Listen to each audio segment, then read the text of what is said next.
வணக்கம் சார். வணக்கம் Simon. ஜனநாயகனோட audio launch மலேசியாவில் வந்து ஒரு பிரம்மாண்டமான ஒரு பெரிய ஸ்கேலில் வந்து பண்ணியிருக்காங்க.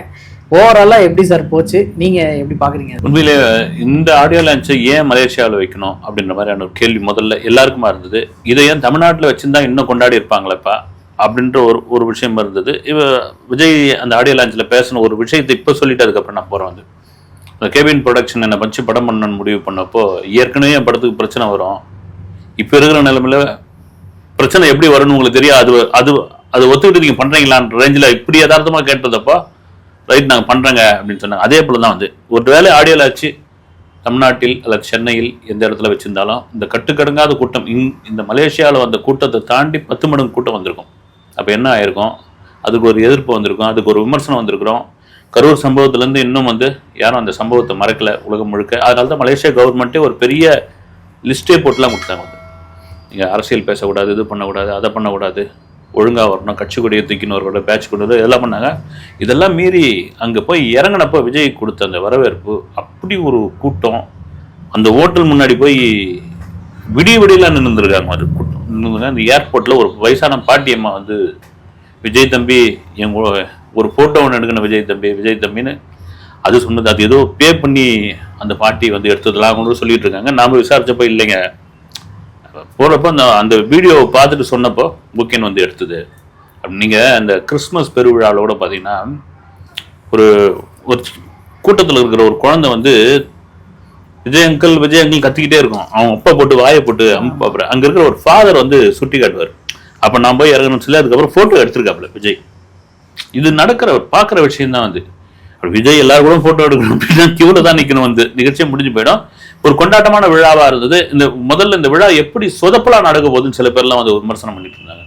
ஏன்னா அந்த 1 லட்சம் பேர் உட்காரக்கூடிய ஸ்டேடியம் அதில் ஃபுல்லாக ஆயிடுச்சா ஆகலையா, அது 1 லட்சம் பேர் உள்ளே வருவாங்களா, அதை தாண்டி இந்த விழாவில் ஏதாவது ஒரு குளறுபடி சின்னதாக ஒரு அந்த திட்டமிட்ட ஒரு விஷயம் இருக்குல்ல, கொஞ்சம் எங்கேயாவது ஒரு மாதிரி இப்படி எவ்வளோ பெரிய ஃபங்க்ஷன் இருந்தாலும் சரி, நம்ம கூட ஒரு கல்யாண வீட்டை இப்படிலாம் டிசைன் பண்ணுவோம், அது கடைசியில் பார்த்தா ஒரு ஊர்க்காரலான்னு ஒருத்தர் வந்து சண்டை போடுவாங்க. அந்த மாதிரி எதாவது ஆகிடும்னா நூல் பிடிச்ச மாதிரி ரொம்ப நீட்டாக நடந்தது. ஒரு தளபதி திருவிழான்னு ஆரம்பிச்சு அந்த திருவிழா அப்படி அது அவருடைய இட்பாடல்கள்லாம் பாடி எனக்கு எந்த இடத்துல அப்படின்னா சோபா சந்திரசேகர் வந்து ஒரு பாட்டு பாடும், கோடம்பாக்கம் ஏரியா பாட்டு வந்து ஏழை பாடலாம் நினச்சா நீங்களும் சிஎம் தான் அப்படின்னு சொல்லிட்டு பாஸ் விட்டு அவங்க மகனை போப்பாப்புல.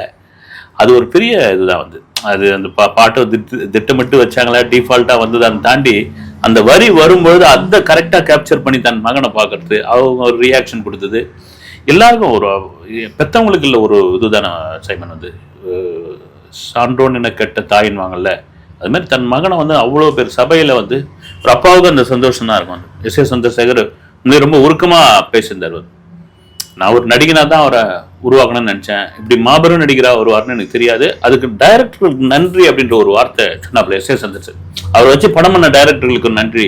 அதையெல்லாம் மீறி வந்து இன்றைக்கும் எனக்கு நாளைய தீர்ப்போட ஃபர்ஸ்ட் ஷாட் என்ன கண் முன்னாடியே இருக்குது, அப்பயும் முடிவு பண்ணிட்டு இவர் வருவார், ஒரு நல்ல நடிகராக வருவார்னு. அதை தாண்டி இவ்வளோ பெரிய இடத்துக்கு வருவார்னு தெரியாது, என் மகனை நான் கட்டி அணைக்கணும் அப்படின்னு. ஏன்னா அதுக்கு முன்னாடி இந்த விமர்சனங்கள் தொடர்ச்சியாக எஸ்.ஏ. சந்திரசேகர் அவருக்கும் பிரச்சனை, அப்புறமா 2 பேரும் பேசிக்கிறது இல்லை, வீட்டு உள்ள அனுமதிக்கிறது இல்லை. அது எஸ்எஸ்சி ஒரு பேட்டி கூட கொடுத்தாரு, உலகத்தில் அப்பா மகனுக்கு இல்லாத சண்டை எங்களுக்கு நடந்து போச்சு அப்படின்னு. உலகத்தில் உள்ள அப்பா மகனுக்கு சண்டை நடக்கிற சண்டை தான் எங்களுக்கு நடந்தது அப்படின்னு. அப்புறம் ஒரு 800 மீட்டர் அந்த ரேப் வாக்கில் அப்படி நடந்து வந்து ஓடி வந்து அப்பாவை கட்டி பிடிச்சி. இதெல்லாம் மீறி விஜய் என்ன பேச போகிறார் அப்படின்னு தான் ஒட்டுமொத்தமாக உள்ள தமிழர்கள், சினிமா ரசிகர்கள், விஜய் ரசிகர்கள் எதிர்பார்த்துட்டு இருந்தது. அதுதான். குட்டி ஸ்டோரி சொல்லுவாரா, இதுக்குள்ள அரசியல் பேசுவாரா, ஏன்னா அரசியல் பேசக்கூடாது அப்படின்னு சொல்லியிருந்தப்ப திடீர்னு அந்த கூட்டத்துக்குள்ளே ஒருத்தர் பார்த்தீங்கன்னா தேவகா கொடி எடுத்து காமிச்சோம், அப்படியே போலீஸ் தூக்கி மாயிடுச்சு. அப்புறம் உள்ள வந்தவொடனே டிவிக்கேன்னு கத்த ஆரம்பிச்சாங்க. விஜய் வந்தவொடனே இது அதுக்கான இடம் கிடையாது, நீங்க இருங்கன்னு சொல்லி விஜயோட ஸ்பீச் வந்து ரொம்ப நேர்த்தியான ஒரு ஸ்பீச்சா இருக்கும். ரொம்ப ஷார்ட்டா முடிச்சிட்டாரு சார். 20 மினிட்ஸ் பேசியிருக்காரு. அவர் வந்து ஒரு கடைசி படம், அவர் வந்து இதுக்கப்புறம் இந்த மாதிரி ஒரு ஆடியோ லான்ச்சில் அவர் பங்கு பெற போகிறதில்ல, இதுக்கப்புறம் வர்றது எல்லாமே கட்சி சார்ந்த நிகழ்ச்சிகள் தான். அப்படி இருக்கும்போது இன்னும் கொஞ்சம் எக்ஸ்பிரஸ் பண்ணிருக்கலாமா? அவர் சூப்பரான இது இன்னும் கூட பேசியிருக்கு. நிறைய பேர் அவர் விட்டுட்டாருன்னு எனக்கு தோணுது. வந்து பேசியிருக்காரு, கொண்டாட்டமாக தான் இருந்தது. ரைட், நீங்கள் சொல்கிறது தான். வந்து ஒரு கடைசி படம் 69வது படம் செங்கோட்டையன் அவர்கள் சொல்கிற மாதிரி வந்து அந்த ஹீரோ ஒரு வருஷத்துக்கு 4 படம் நடிச்சாருன்னா 1000 கோடி. இந்த 1000 கோடி ஒருத்தர் விட்டுட்டு நான் அரசியலுக்குள்ளே வரேன்னு சொல்கிறதுக்கு ஒரு பெரிய தில்லு வேணும். அப்படி சினிமாவில் இனிமேல் நான் உள்ள வரவே மாட்டேன் அப்படின்னு சொல்லும் பொழுது நீங்க எல்லாரையும் குறிப்பிட்டு தான் ஆகணும். வந்து உங்களை வச்சு முதல் படம் பண்ண உங்க அப்பாவில் ஆரம்பிச்சு, அப்புறம் உங்களுக்கு நடிக்க வராதுன்னு விமர்சனம் வந்தப்போ பூவனக்காகன்னு ஒரு படத்தை கொடுத்து ஆர்வி சௌத்ரியிலிருந்து கொண்டு வந்து அவரே கூட நிறைய படங்கள்லாம் இது பண்ணாரு. அது பிறகு பேரரசு மாதிரியான ஒரு இயக்குனர் வந்து உங்களுக்கு ஒரு மாஸ் கொடுத்து, திருமலை மாதிரியான ஒரு படத்துல வந்து உங்களுக்கு பெரிய மாசை கொடுத்து, கில்லி போக்கரி மாதிரியான ஒரு படங்கள்ல வேற ஒரு லெவல்ல கொண்டு வந்து இந்த இயக்குனர்கள் வந்து அங்க மேடையில கூப்பிட்டுருக்கலாம். மேபி அது அவ்வளவு பெரிய சாத்தியம் இல்லைன்னா கூட அவங்க பேரையாவது சொல்லியிருக்கலாம் அப்படின்னு. குறிப்பா சினிமா பத்திரிகையாளர்கள், சினிமா பத்திரிகையாளர்னு சொல்றதுக்கான காரணம் என்னன்னா, விஜயோடைய ஆரம்பகட்ட காலத்துல இருந்து எழுதியிருக்காங்க. கான்ட்ரவர்சியும் எழுதியிருக்காங்க, நல்லதும் எழுதியிருக்காங்க. முழுக்க கான்ட்ரவர்சி மட்டும், கான்ட்ரவர்சியும் ஒரு மனிதனுக்கான வளர்ச்சி தான். அது விஜய்க்கு மட்டும் பர்டிகுலரா எழுதல. வந்து இப்ப சொல்லுவாங்க வந்து பேட்டி எழுதுற பத்திரிகையாளர் பிட்டு எழுதுறவங்க அப்படின்னு. அந்த பிட்டு ஆயிரக்கணக்கான லட்சக்கணக்கான பிட்டு எழுதணும் கூட அது கூட உங்களுக்கு ஒரு அந்த உயரத்துக்கு கொண்டு வந்தது இல்லை. அதுவும் காரணம் தானே. அவங்களுக்கு ஒரு நன்றி சொல்லிட்டு போயிருக்கலாமே அப்படின்னு சொல்லிட்டு சொன்ன மாதிரி இந்த விழா ஒரு நன்றி அறிவிப்பு விழாவாக இன்னும் நீண்ட நேரம் பேசியிருக்கலாம் அப்படின்னு சொன்னது டைமும் ஒரு காரணம்னு நினைக்கிறேன். வந்து ரொம்ப நம்ம டைம் கிட்டத்தட்ட 12 மணி ஆயிடுச்சு. அது 1 மணி 1:15 ஆயிடுச்சா சார் முடியும் அங்க மலேசியாவில் பாருங்க. அதுவும் ஒரு காரணம். வந்து விஜய் அவர்கள் வந்து பேசின விஷயங்கள் வந்து நம்ம பார்த்தோம்னா அதுல வந்து ஒரு அரசியல் கலந்து தான் அவர் வந்து பேசினார். அவர் வந்து அரசியல் இல்லாமலாம் பேசல. அது வந்து நம்ம கேட்கும் போதே தெரியுது. இந்த குட்டி ஸ்டோரி வந்து இதுக்கு முன்னாடி பேசினதுக்கும் இதுக்கும் ஏதாவது டிஃபரன்ஸ் இருக்கா சார்? எப்போ பேசினாலும் அந்த குட்டி ஸ்டோரியில வந்து எப்பவுமே ஒரு கான்ட்ரவர்சி இருக்கும். இதுக்கு முன்னாடி பேசுனதுல பார்த்தீங்கன்னா எங்கேயாவது நம்ம படிச்சது விவேகானந்தர் சொன்னது, ராமகிருஷ்ண பரமஹம்சர் சொன்னது, அல்லது வேற ஒருத்தர் ஜீசஸ் சொன்ன சீடர்களுக்கு சொன்னது, இந்த மாதிரியான படித்த இதுல இருந்து நானும் படிச்சுட்டு தாங்க வந்து சொன்னேன். ஆனால் இந்த குட்டிக்கு அதை ரொம்ப வித்தியாசமா அவரே தான் ஆரம்பிச்சது. வந்து ஒரு கர்ப்பிணி பொண்ணு ஹாஸ்பிட்டல் போகிறதுக்காக ஒரு ஆட்டோவில் ஏறுறாங்க. ஒரு மழை பெஞ்சிக்கிட்டு இருக்கு. ஆட்டோ டிரைவர் வந்து இறங்கும் போது ஒரு கொடை ஒன்று கொடுக்குறாரு. இந்த கொடை யார்கிட்ட கொடுக்குறது அப்படின்னா, யாரும் முடியாதவங்க கிட்ட இருக்கும்போது அவங்க கிட்ட கொடுத்துருக்கணும்னு அங்கே ஒரு பெரியவர் வந்து பஸ்ஸுக்காக வெயிட் பண்ணிட்டு இருக்காரு. அவர்கிட்ட இந்த கொடையை கொடுக்கும்போது ஒரு பஸ்ஸில் ஏறது போகிறதுக்கு முன்னாடி ஒரு அம்மா பூ வைக்கிற அம்மா வந்து ஒரு தட்டியை வச்சுட்டு பூ வித்துட்டு இருக்காங்க. அவங்க கிட்ட இந்த கொடையை கொடுத்தப்போ அந்த கொடை எங்கே போய் சேர்ந்ததுன்னா அந்த ஆட்டோ டிரைவர் கொடுத்தாரு பாருங்க, அவர்கிட்டே போய் சேர்ந்து அந்த அம்மாவுடைய மகன் தான் அவரு. அது நல்லதோ கெட்டதோ பாவமோ புண்ணியமோ உங்ககிட்ட தான் வந்து சேரும். அது திரும்பவும் அப்படின்ற ஒரு விஷயத்த சொன்னது. இது யாருக்கு சொன்னதுன்னு நான் சொல்ல அப்படி நிறைய தத்துவார்த்தமான விஷயங்கள் கூட சொன்னது. வந்து நீங்க வந்து ஒரு வெள்ளத்தில் தவிக்கிறவனுக்கு ஒரு படகு கொடுங்க, நீங்க பாலைவனத்தில் இருக்கும்போது ஒட்டகம் உங்களுக்காக வரும் அப்படின்னு சொன்னது ஆரம்பிச்சு வந்து அதுல ஒரு அரசியலும் இருந்தது. வந்து ஏன்னா அந்த மேடை அரசியலுக்கான மேடை இல்லை, ஜனநாயகனுக்கான மேடை அப்படின்பொழுது திரும்பவும் நான் அழமாட்டேன், உணர்ச்சி வசப்பட மாட்டேன்னு சொன்னாலும் வந்து ஒரு சின்ன ஒரு ஒரு கண்ணீர் துளி வந்து கொடுத்துட்டு தான் இருந்தது. யாருக்கு வந்தாலும் இருக்குமே இல்லை. ஒரு வேலையில ஒரு ₹1,00,000 சம்பளத்தில் இருக்கிற ஒருத்தர் வந்து நீங்க வீட்டுக்கு போயிட்டு வாங்கன்னா அவன் எப்படி உடஞ்சு போயிடுவாங்க. அடுத்த வேலை ரெடியா தான் இருக்குது. வந்து அடுத்த வேலை நமக்கு செட் ஆகுமா ஆகாதா, அதுல வந்து எவன் பிரச்சனை பண்ணுவான், இது பாட்டு வண்டி ஸ்மூத்தா ஓடிங்குது, இங்கிருந்து ஒருத்தர் அமுச்சு விடுறாங்க அப்படின்னா அவன் உடஞ்சு போயிடுவான்ல. அந்த மாதிரி தான் நீங்க வந்து ஓய்வு பெறும் போது அந்த ஓய்வு பெற அந்த ஊழியர்கள் வந்து பாத்தீங்கன்னா அரசு ஊழியர்கள் தனியார் ஊழியர் அவங்க வந்து ஃபேர்வெல் விழா ஒன்று நடத்தும் போது உடஞ்சி அழுந்து போயிடுவாங்க. வந்து இனிமேல் நம்ம வீட்டுக்குள்ள இருக்கணுமா, இனிமேல் நம்மளை மதிக்க மாட்டாங்களே, பிள்ளை குட்டிங்களை நம்ம இது பண்ண மாட்டாங்களே, யாரும் நமக்கு என்ன போய் காய்கறி வாங்குறது தான் நம்ம இதுவா, ஒரு ஆபீஸ் போயிட்டு கூட அந்த இது இருக்கும். அது ஒரு சின்னதா இருந்தாலும் அதை காட்டிக்காம என் பின்னாடி இவ்வளவு பேர் இருக்காங்க, 30 வருஷமா எனக்காக நீங்க வெயிட் பண்ணீங்க, எனக்காக வந்து நின்று இருந்தீங்க, அடுத்து 30 வருஷம் உங்களுக்காக நான் களத்துல வருவேன் அப்படின்னு சொன்னதெல்லாம் ஒரு பெரிய ஒரு என்ன சொல்றது, ஒரு பெரிய பிளானோட விஜய் வந்து இந்த களத்துக்குள்ள இறங்கியிருக்காருன்னு தெரியுது. புதுசா வந்த எதிரி அடிக்கிறத விட ஏற்கனவே இருக்கிறவரை எஸ்டாப்ளிஷ் ஆனவரை அடிக்கிறது தான் பழக்கம் அப்படின்ற மாதிரி பேசியிருந்தாரு.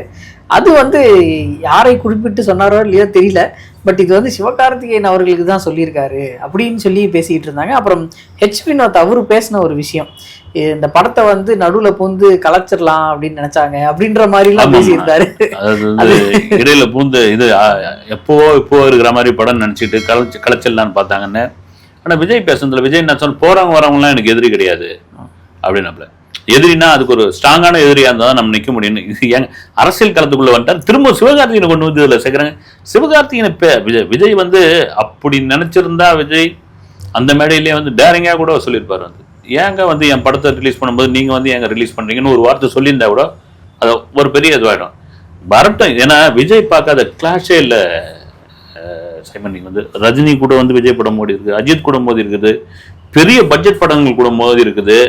இதெல்லாம் தாண்டி தான் வந்திருக்காரு, கடுமையான விமர்சனம்லாம் வந்திருக்காரு. அதனால அது ஒரு படம் வந்து சிவகார்த்திகேயன் படம் வந்து ஏதோ சிவகார்த்திகேயன் தான் திட்டமிட்டு டேட்டு வந்து அவர் வந்து குறிச்சு கொடுக்குற மாதிரி, பஞ்சாங்கத்தில் குறிச்சு கொடுக்குற மாதிரி, ஏங்க 10ஆம் தேதி நல்லா இருக்குதுங்க அன்னைக்கு படத்தை இறக்குங்க அப்படின்னு சொன்ன மாதிரி போட்டு வெளுவெளுன்னு விஜய் பேசுறது வந்து எதிரின்ட்டுக்கு வந்து ஒரு தகுதி வேணும், எதிரி வந்து ஒரு ஸ்ட்ராங்கா இருக்கணும், போற வரவங்களாம் எதிரி கிடையாது அப்படின்னு நீங்க அரசியல் எடுத்துங்க. லெட்டர் பேட் கட்சியெல்லாம் எனக்கு எதிரி கிடையாதுங்க. TVK versus DMK, DMK versus TVK, இதுதான் நாங்க திரும்ப திரும்ப சொல்லிட்டு இருக்கோம் அப்படின்ற ஒரு விஷயமா. ஆனா இதுல தூக்கி அதுல போட்டு அதை ஒரு கொலாப்ஸ் பண்ணி ஒரு குரூப் அதை அடிச்சிட்டு இருக்காங்க. என்ன காரணம்னு தெரியல இது வரைக்கும் வந்து. சார் எல்லாருக்குமே இருக்கிற ஒரு பெரிய கேள்வி எனக்கும் இருக்கு, இது பகவந்த் கேசரியோட ரீமேக்கா இல்லையா? யச்வினோத் அவர் பேசினாரு சார், ஆனா அவரும் ஒரு இது வச்சுட்டு தான் சார் போயிட்டாரு. எனக்கு யச்வினோத் பேசுனதுல வந்து இது இல்லைன்ற மாதிரியான ஒரு விஷயம் தான் இருக்குது. ஏன்னா சில பேர் ரீமேக் படம் அப்படின்றாங்க, சில பேர் வந்து பாதி ரீமேக் மீதி யச்வினோத் எழுதின கதைன்றாங்க, சில பேர் வந்து காமசோமாவெல்லாம் உள்ள புந்து அடிக்கலாமான்னு பாக்குறாங்க. ஆனா முழுக்க முழுக்க ஒரு என்டர்டைன்மெண்ட் படம் அப்படின்றது பகவத் கேசரி என்டர்டைன்மெண்ட் படமா? ஆமா சார், சொல்றேன் உங்களுக்கு கமர்ஷியல் தான். பட் அதுல ஒரு சென்டிமெண்ட் இருக்கும், அதுல ஒரு இது இருக்கும். இவர் என்னன்றாரு, எங்கேயுமே அழ முடியாது, இது ஒரு பக்காவான பாட்டெல்லாம் கொஞ்சம் சிங்க் ஆகுது. அதுதான் இந்த தேர்ட் சிங்கிள் வந்து ஃபர்ஸ்ட் பாட்டு, ஃபர்ஸ்ட் சிங்கிள் வந்து செகண்ட் பாட்டா வருது. ஆனா இந்த செகண்ட் சிங்கிள் தான் எங்க வச்சு வைப்பாங்கன்னு தெரியல, அது டவுட் இருக்கு. அந்த மாதிரி இந்த பாட்டெல்லாம் சிங்க் ஆகும் தான் கொஞ்சம் பயம். எனக்கு என்ன தெரியுமா சைமன், விஜய் வந்து இந்த கடைசி படத்தை முடிச்சாச்சு. என்னுடைய விருப்பம் நிறைய விஜய் ரசிகர்கள் கேட்டபோது ஒரு வெற்றிமாறன் படத்தில் நடிச்சிருக்கணும். ஒரு அரசியல் சம்பந்தப்பட்ட, அரசியல் களம் சம்பந்தப்பட்ட ஒரு தெரிக்கிற மாதிரியான ஒரு படம். ஒரு தலைவன் வந்தா எப்படிடா இருப்பான் இந்த சமுதாயத்துக்கு, ஒரு தலைவன் வந்தா இந்த இளைஞர் கூட்டத்தை எப்படி வழி நடத்துவோம் அப்படின்ற மாதிரி ஒரு படத்தை நடிச்சிருந்தாருன்னு வச்சுக்க விஜய், இந்த படம் வேற லெவல்ல ஆயிருக்கும். என்ன இதுல செலக்ட் பண்ணாங்கன்னு தெரியல. வந்து ஒரு கடைசி படத்தை ஏன் ஒரு பொழுதுபோக்கா அக்மார் பொழுதுபோக்கு படமா ஏன் எடுக்கணும்னு தெரியல. அது இன்னொரு ஹேண்ட்ல பார்த்தோம்னா இந்த பராசக்தி வந்து ஃபுல் அண்ட் ஃபுல் நம்மளோட மொழி பற்ற தூண்டுற மாதிரியான ஒரு படமா இருக்கும் போது, அப்படி இருக்கும்போது ரெண்டுத்துக்கும் கம்பேர் பண்ணாங்கன்னா இது கமர்ஷியல் அப்படின்ற ஒரு செக்மெண்ட்ல தள்ளிடுவாங்க. அதுதான் கொஞ்சம் இதாக இருக்குது.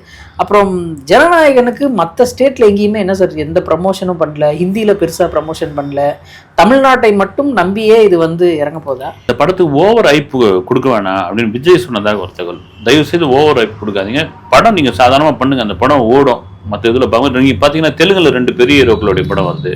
கர்நாடகாவில் ஆல்ரெடி விஜய்க்கு ஒரு ஃபேன்ஸ் இருக்காங்க. கேரளாவில் சொல்லவே தேவையில்ல, இன்னொரு மினி தமிழ்நாடு தாங்க. ஓவர்சீஸ் அது அடிச்சுக்க முடியாது. வந்து ஆல்ரெடி வந்து இப்போ 7.5 கோடி அட்வான்ஸ் புக்கிங்கில் ஓடிக்கிட்டு இருக்கு ஜனநாயகன் படம். ஆனால் இந்த ப்ரொமோஷன், இந்த பில்டப்பே இல்லாத நல்லதுன்னு நினைக்கிறேன் நான். ஏன்னா இதுக்கு முன்னாடி 2020 இந்த வருஷத்துல பில்டப் பண்ண படங்களுடைய நிலைமைலாம் என்ன ஆச்சு? ஆனால் பில்டப் விஜய் வேணான்னு சொன்னதாக ஒரு தகவல். வேணா விட்டுருங்க, நல்ல விஷயம், வரவேற்கக்கூடிய ஒரு விஷயம். படம் பேசிட்டோம், அதுக்கப்புறம் பார்த்துங்க நீங்க.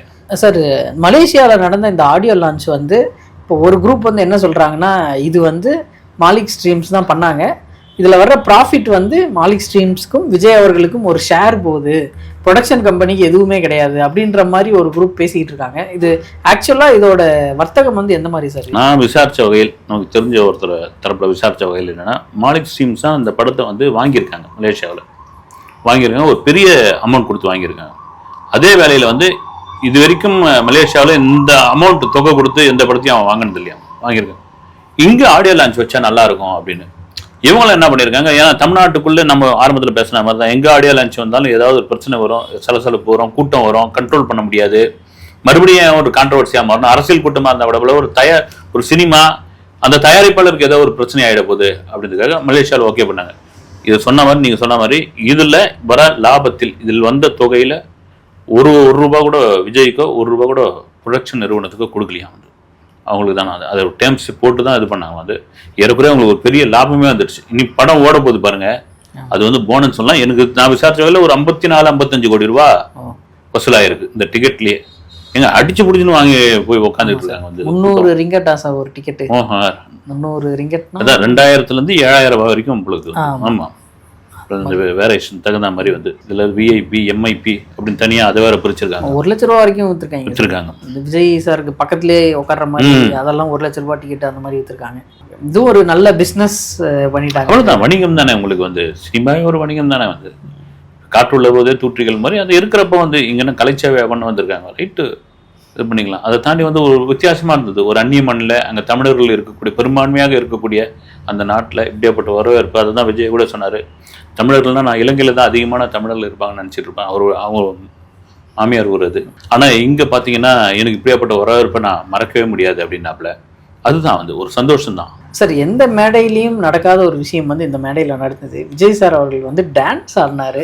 அது வந்து எப்படி சார், நம்ம ஒரு எக்ஸைட்மெண்ட்டா இல்லை நம்ம வந்து இதுக்கு மேலே நம்ம ஏற போகிறதில்ல, அதனால் மக்களுக்காக ரசிகர்களுக்காக ஒரு தடவை வந்து ஒரு செலிப்ரேட் பண்ணிடுவோம் அப்படின்னு சொல்லி இறங்கினதா?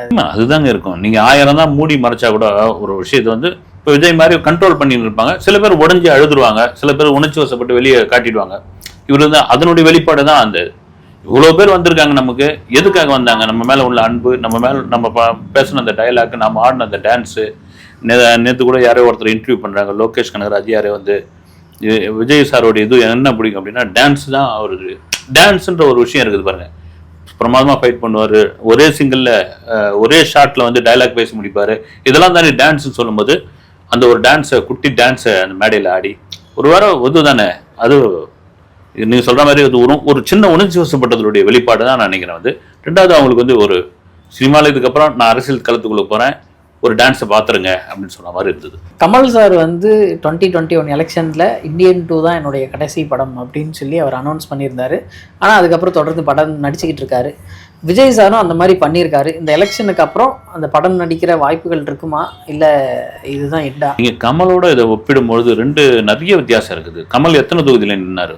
கோயம்புத்தூர்ல மட்டும் நின்னாரு எலெக்ஷன்ல. அது ஒரு மக்கள் நீதி மையம் ஒரு கட்சி, அது ஒரு கட்சி தான். வந்து இந்த அளவுக்கு ஒரு மாசு, இந்த அளவுக்கு ஒரு கூட்டம் ஒரு காமிக்கல. வந்து ரெண்டாவது வந்து கமல் வந்து ஒரு நட்சத்திரம் தான். விஜய் மாதிரி ஒரு உச்ச நட்சத்திரம் கிடையாது. இப்போதைக்கு இருந்திருக்காரு, உச்ச நட்சத்திரம் கிடையாது. அப்படி இருக்கும்போது இவங்க ஸ்ட்ராங்கா ஒரு விஷயத்தை திரும்பவும் சொல்றாங்க. வந்து ஸ்ட்ராங்கா சொல்றது எல்லாமே ரெக்கார்டு தானே உங்களுக்கு. வந்து இதுதாங்க நாங்கள் இதுக்கப்புறம் தாங்க எலெக்ஷன் களத்துக்குள்ள வருவோம், பார்த்துருவோங்க அப்படின்போது அவங்க ஏதோ பெரிய நம்பிக்கையில் இருக்காங்க. அதனால தான் கேட்டிங்கன்னா அணியா வருவீங்களா தனியாக வருவீங்களான்னு கேட்குறாங்க. நாங்கள் அணியாக தான் வருவோம்னு கூட்டணிக்கும் ஒரு லிங்க் போட்டாப்புல, கூட்டணியாக தாங்க வருவோம் அப்படின்பொழுது அதில் விஜய் ஆகட்டும் விஜய் கட்சியினராகட்டும் பயங்கர பலத்த நம்பிக்கையோடு இருக்காங்க. வந்து நம்ம அரசியலுக்குள்ள அது தேர்தல் வரும்போது தெரியும், ரிசல்ட் வரும்போது தெரியும். அவங்களுடைய நம்பிக்கை, அந்த நம்பிக்கையோட வெளிப்பாடு தான் இந்த கடைசி படம் நினைக்கிறாங்க. எனக்கு தெரிஞ்சு அடுத்து நடிக்கிறதுக்கான வாய்ப்பு இருக்காதுன்னு நினைக்கிறேன் நான். அந்த ரசிகர்கள் மறுபடியும் வாங்கன்றாங்க. சார், இந்த மலேசியா ஆடியோ லான்ச்சை சுற்றி இருந்த இந்த கான்ஸ்பிரசி தியரிஸ் இல்லைன்னா அந்த ஃபேக் நியூஸஸ் அப்படின்லாம் இருக்குல்ல, அது வந்து பயங்கரமாக இருந்தது. இதுக்கு வந்து இவர் வரப்போகிறார், அவர் வரப்போகிறார், இங்கே இவர் நிற்க போகிறார், அங்கே அவர் ஆட போகிறார் அப்படின்னு சொல்லி நிறைய பேர் வந்து நம்மளே ஆரம்பத்தில் பேசணும் இல்லைங்களா? நம்ம சேனல்ல பேசியிருந்தோம், உங்க சேனல்ல பேசணும். ஆமா பேசியிருந்தோம். அஜித் வர போறாராம், சிம்பு வந்து பாட போறாராம், தனுஷ் வந்து ஆட போறாராம், இப்படிலாம் சொல்லியிருந்தோம். ஏன் சாமி இதெல்லாம் வந்து, ஏன்னா அது விஜய்க்கான விழாங்க. அது வந்து நாம அதை கூட சொன்னோம் ஸ்ட்ராங்கா. நான் சொன்னேன் அஜித் வரவே மாட்டாருங்கன்னு, வரதுக்கான வாய்ப்பே இல்லை. இது விஜய்க்கான விழா, விஜய்க்கான மேடை, விஜய்க்கான கடைசி படம். விஜய்க்காக வந்திருக்கிற அவ்வளவு பெரிய கூட்டம் ஒரு போன்லயோ அல்லது ஒரு வீடியோலயோ இல்லை வீட்டுக்கோ போயிட்டு கூட அஜித் ஒரு வாழ்த்து சொல்லிட்டு வந்துட்டு போறாரு. வந்து இதை போட்டு வந்து என்கிறாராம், சொல்கிறார்களாம், வரப்போகிறாராம், இந்த ராம் போட்டு ஒரு கேள்விக்குறி பிடிச்சு போச்சு இல்லைங்களா? அதுக்கப்புறம் மாத்திக்கலாம். நாங்க அப்பயே சொன்னங்க வந்து கேள்விப்பட்டதை, அதனால வரலைங்க அப்படின்ட்டு போயிடலாம். வந்து இது நடக்கிறது தான். வந்து சினிமாவில் பார்த்தீங்கன்னா இருக்கிறது 4 ஹீரோ தான் சைட் பண்ணு. இந்த 4 ஹீரோ தான் திரும்ப திரும்ப நம்ம பேசியே ஆகணும். இந்த 4 ஹீரோ சம்மந்தப்பட்ட படங்கள் பார்த்து பேசினா தான் வியூஸ் வருவாங்க, ஆடியன்ஸ் வருவாங்க. இல்லைன்னா ஏதாவது கான்ட்ரவர்சி நடக்கும்போது பேசுவாங்க. மற்றபடி இங்கே சினிமாவை வந்து இங்கே யாரும் புதுசாக தனியாக கண்டுபிடிக்கல. இங்கே யாரும் வந்து எடிசன் கிடையாது. இது வந்து சினிமா நான் தான் முதல்ல சொன்னேன் பார்த்தீங்களா அப்படின்லாம் இங்கே ஒன்றுமே கிடையாது. வந்து ஒரு சின்ன ஒரு சினிமா உலகம். வந்து நீங்கள் வந்து ஒரு 4 லைட்மேன் கிட்டயோ ஒரு 2 ப்ரொடக்ஷன் மேனேஜர் கிட்டயோ தொடர்பில் இருந்தீங்கன்னா, உங்கள் நண்பராக இருந்தாருன்னா ஒரு நாளைக்கு உட்காந்து 10 வீடியோ போடுவீங்க. நீங்கள் வந்து இப்போ நான் போடுவேன் நான், அதெல்லாம் ஒரு இதே கிடையாது. சும்மா போற நீங்கள் வந்து சரி ஒரு சாதாரண நடிகரை பற்றி, விமலை பற்றி ஒரு இது போடுங்க, விதார்த்தை பற்றி போடுங்களேன். வந்து விதார்த்தனை பார்க்கணும், அவ்வளோதான். யார் மேலே எந்த கண்டென்ட் சேல்ஸ் ஆகும் அதுதான். அதனால இது வந்து சும்மா வந்து அந்த இது ஐப் கொடுக்கறதுக்காக அஜித் வராரு, விஜய் வராரு, அஜித் வராரு, தனுஷ் வராரு, சிம்பு வராரு, இவர் வர கமல் வராரு அப்படின்லாம் அடிச்சு விட்டது. அதெல்லாம் தாண்டி இது விஜய்க்கான விழா, விஜய்க்கான சிறப்பான விழாவாக 1 லட்சம் பேர் அந்த ஸ்டேடியத்துக்குள்ள இருந்தாங்க. 1 லட்சம் பேர் அவ்வளோ நீட்டா அந்த விழாவை எந்தவித சலசலப்பும் இல்லாமல் பிரமாதமாக பார்த்தாங்க, கொண்டாடினாங்க. சார், டிசம்பர் 30ஆம் தேதி சேலத்தில் வந்து ஒரு மீட்டிங் வந்து நடக்க போகிறதா பேச்சு அடிபட்டு இருந்தது. ஆனால் அது இன்னும் கன்ஃபார்மாக தெரியல, அது நடக்க போதா இல்லையா? ஆமாம், தேதி 28 ஆகிப்போச்சு. இல்லை எந்த ஒரு நியூஸுமே அதுக்கு இல்லை. ஏதோ இதுவில் மட்டும் போட்டிருந்தாங்க செய்தியில். இப்போ இங்கே வந்து ஆடியோ லான்ச் முடிச்சிட்டாரு, சேலத்துக்கு போக போகிறாருன்னு. ஆனால் எதுவும் தகவலும் இல்லை. பர்மிஷன் கொடுத்துருக்கணும், அங்கே வேலைகள் ஆரம்பிச்சிருக்கணும். இப்போ நம்ம பேசுகிறப்போ 28 இந்த தேதி. 3 நாளைக்கு முன்னாடியே லைவ் போட ஆரம்பிச்சு, லைவ் போன வாய்ப்பு இல்லைன்னு தள்ளி போகலாம். ஒரு வேலை வந்து அவருடைய இந்த மக்களை சந்திக்கிற பயணம் குறிப்பாக இன்னும் ஒரு 4-5 நாளில் சின்னம் கிடச்சிடணும்னு நினைக்கிறேன். சின்ன அறிவிப்பாங்கன்னு நினைக்கிறேன். அது ஒரு ஏதாவது கூட்டத்திலையா அல்லது வந்து பனையூர்லையா வச்சு அறிவிக்க போகிறாங்களான்னு தெரியல. விஜய் அறிவிக்க போகிறாரு.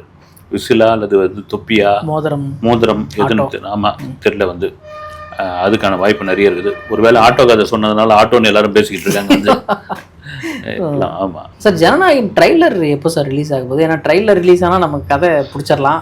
இது பகவந்த் கேசரியா இல்லையா அப்படின்னு சொல்லி ஒரே கன்ஃபியூஷனாக போய்கிட்டு இருக்கு. ஜனவரி 1ஆம் தேதி ட்ரெய்லர்னு இன்னும் அஃபிஷியலாக சொல்ல, ஆனால் வந்து 1ஆம் தேதி ரிலீஸ் ஆக போகுது. 31 நைட்டு இல்லை ஜனவரி 1. அப்போ நியூ இயரோட சேர்த்து ஒரு டபுள் ட்ரீட்டாக வர போகுது. உங்களுக்கு அதுக்கப்புறம் 8 நாள் தானே இருக்குது படத்துக்கு. நீங்கள் ட்ரெய்லர் விட்டு தானே ஆகணும். நீங்கள் சொன்ன மாதிரி ட்ரெய்லர் வந்த பிறகு தெரிஞ்சு போயிடும் என்னன்னு. அது அந்த 1ஆம் தேதி வரப்போகுது ட்ரெய்லர். டிக்கெட் சார் என்ன சார் நமக்கு இல்லாத டிக்கெட்டா வாங்க நீங்க. ஆமா ரெடி பண்ணிக்கலாம் சார். ரெடி பண்ணிக்கலாம் வாங்க. இந்த ஊர்லாம் வேற ஒரு ஊரு. ஆமா இந்த கண்ட்ரி இல்லைன்னா வேற ஒரு கண்ட்ரி. பத்தல கொண்டு என்பது ஒரு நாடு. வெளியூர் நமக்குன்னு இருக்குல்ல. பயங்கர ரஷ்ஷா இருக்கும் சார். எல்லா இடத்துலயும் ஒரே டைம்ல ரிலீஸ் ஆகுதா? செம்ம கூட்டமா இருக்கும். நீங்க பாருங்க, ஒரு 3-4 நாளைக்கு முன்னாடி இருந்து டிக்கெட் கேட்க ஆரம்பிச்சிருவாங்க போன்ல. அடுத்த வீடியோவில் சந்திப்போம் சார். நன்றி சார். வணக்கம்.